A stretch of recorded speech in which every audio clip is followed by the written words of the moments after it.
Hi everyone, welcome back to this Tai Chi Code series on the Yang Style 24 form. If you're new to the channel, I'm Dr. Todd Martin. In our previous lessons, we got all the way up through grasp the sparrow's tail. And in this lesson, we're going to progress forward from grasp the sparrow's tail through single whip, cloud hands, single whip again, and then high pat on horse. I'll begin with a demonstration from grasp the sparrow's tail through high pat on horse, and then we're going to get into the breakdown of how to do the movements step by step, and then finally a core movement breakdown where I talk about how we're going to use our waist rotation and our hip power to create these movements with the proper Tai Chi energy. Let's go ahead and get started. But before we do that, if you get value from these videos, make sure to click the like button and subscribe to the channel.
We're going to begin at the end of grasp the sparrow's tail with the final push.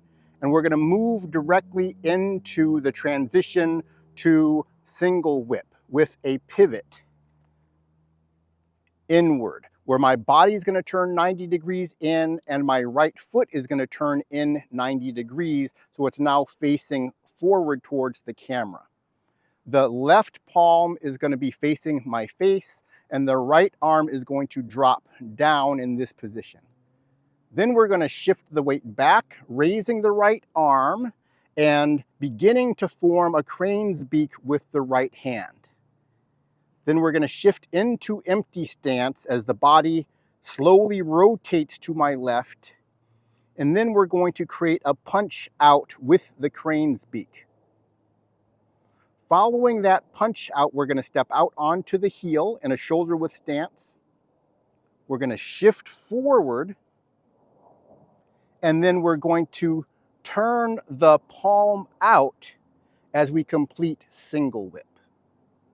So let me just do that sequence from the beginning.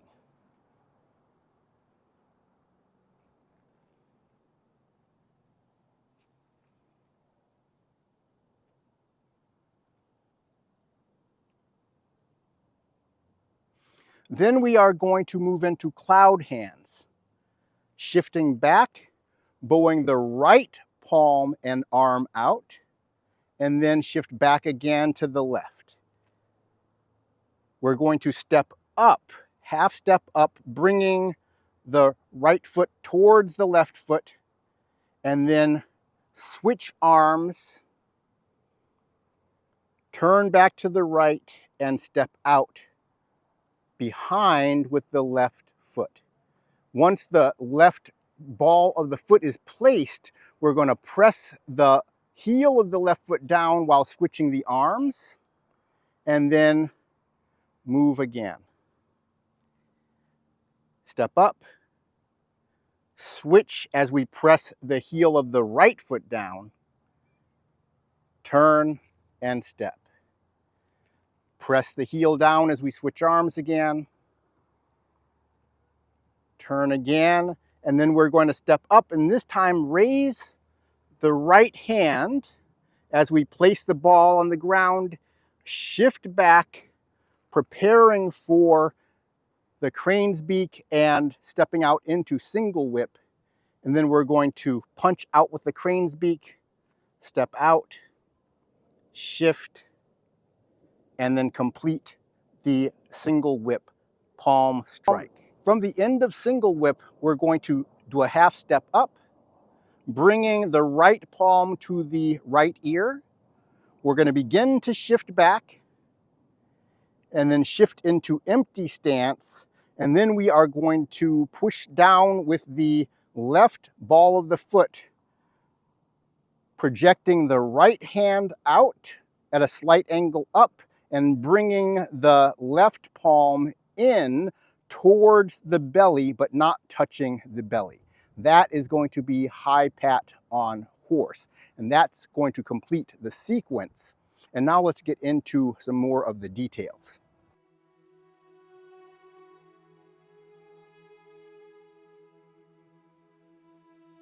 Now that we know what the movements look like, I'm going to show you what to do with your waist rotation and hip action to create each one of the movements, beginning from push. So when we do the push, we have extension from the glutes on the left that are pushing the body forward, and we're projecting our upper waist forward on the left, which is creating this motion of the arms, and my lower abs are tucked on the left. The lower abs, whether we're in Tai Chi or just walking down the street, are creating the root, rooting one leg to the ground, and that is the leg that we're going to be moving around. So in this case, my left leg is rooted. This allows me now to turn the body around, keeping the root on the left as I extend my right hip. And that motion, extending the right hip, releasing the extension from the left hip, that is going to turn us 90 degrees here. My root is still on the right, and I'm still projecting my left arm forward, turning around to the right. That results in this bowed action here. That is resulting from the energy turning around clockwise from the upper waist. So let's do this again. My waist energy is already turning around clockwise, upper waist. Lower abs are turning backwards, counterclockwise, rooting the left leg. We extend the right hip, creating this motion. Now, just so you can see the difference between what would happen if we do the core movements differently, if I turned the upper waist around to the left as I tried to do that pivot, this is what would happen. The whole body would turn and both hands would turn because the upper waist energy is turning around that way. So I have upper waist energy turning around in the opposite direction from where I am turning the body, and that projects the left arm out. Now we are going to do the same motion, but in the opposite direction. So now I'm going to extend the left hip using the glutes. I'm going to turn the upper waist rotation to counterclockwise, and I'm going to change the root from left to right. That is going to begin creating the crane's beak with my right hand as I turn against the extension of the left hip.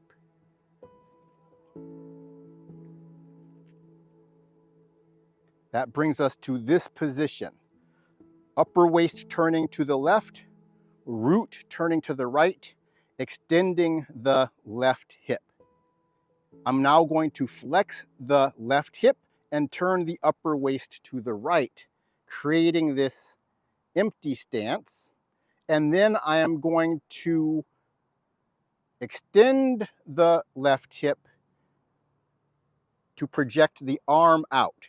As I extend the left hip, I'm going to turn the upper waist to the left. And that combined motion plucks or creates that pluck action, pushing the right crane's beak outward. Root is still on the right. Then I'm going to step out onto the heel. My root is changed to the left leg as I do that. Upper waist is turning to the right as I do that. Now I'm going to flex the right hip to shift forward. Root is still on the left. Upper waist is turning around to the right.